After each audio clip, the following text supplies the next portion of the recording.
Welcome to That's Pretty Neat with Rodger and Stefan, where we discuss neat, holistic, regenerative agriculture.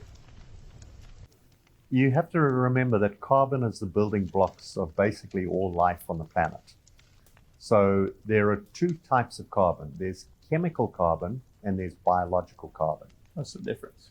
So chemical carbon is the carbon that you know of from your chemistry classes. Mm-hmm. So that's the C element, carbon element, and there is chemical carbon that's coal that's burnt, the CO2, the carbon in the atmosphere.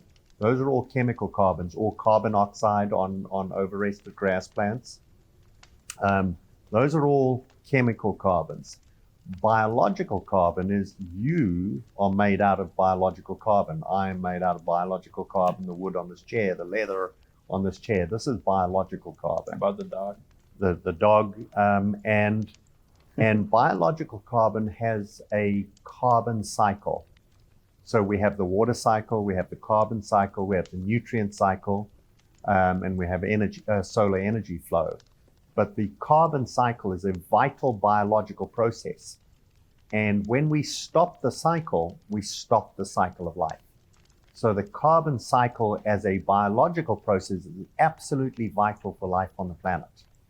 Now, what we've done over the last several thousand years is we've gradually been removing carbon from the biological cycle, and we've been converting it into chemical carbon and putting it into the atmosphere or into coal, oil.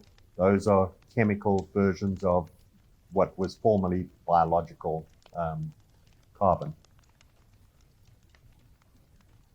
That makes sense. I can understand how we turned it in to chemical. Mm-hmm.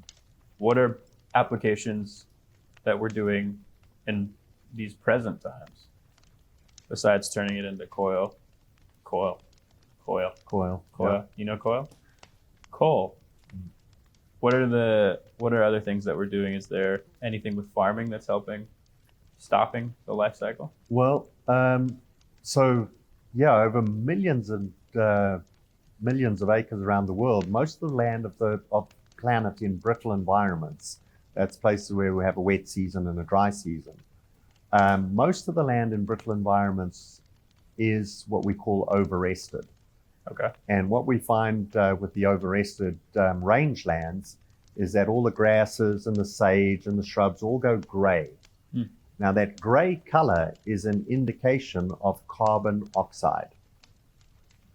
So that's it's a biological rust. Hmm. So iron oxide is iron rusting, and you know that goes red in color. Mm-hmm.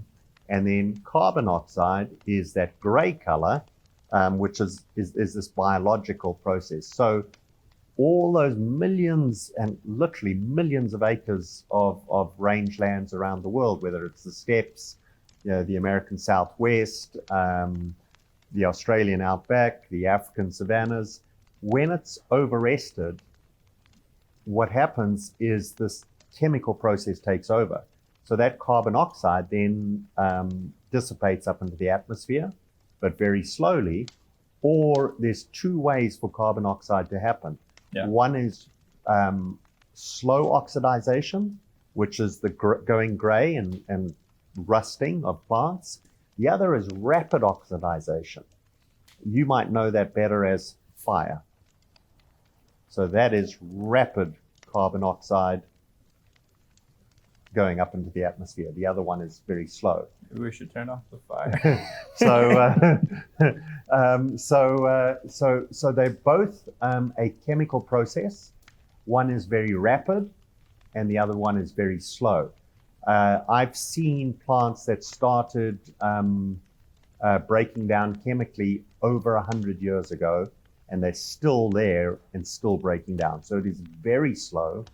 Because it's so very slow, that plant started dying when your grandfather was a young man. So because your grandfather saw it his whole life, he thought that was normal. And your father saw it his whole life, he thought that was normal. And you've seen it your whole life and you think it's normal. No one realizes that in great-grandpa's time, that plant was alive, living, and healthy. So it can be so slow that we don't notice it, and because we don't notice it, we don't respond to it. And because we don't respond to it, it spreads like a cancer. So, overresting land is this cancer that is killing millions of acres of rangeland every year, and taking it from a living, breathing life cycle and biological cycling of carbon to a chemical cycling of carbon. Now, whether it's our forests going up in fire as rapid carbon oxide, or whether it's just going gray and dying over a century, it's the same process. One is rapid, one is slow. Both of them hurt life on the planet. Both of them are causing climate change because that carbon is not meant to be in the atmosphere. It's meant to be part of a living cycle.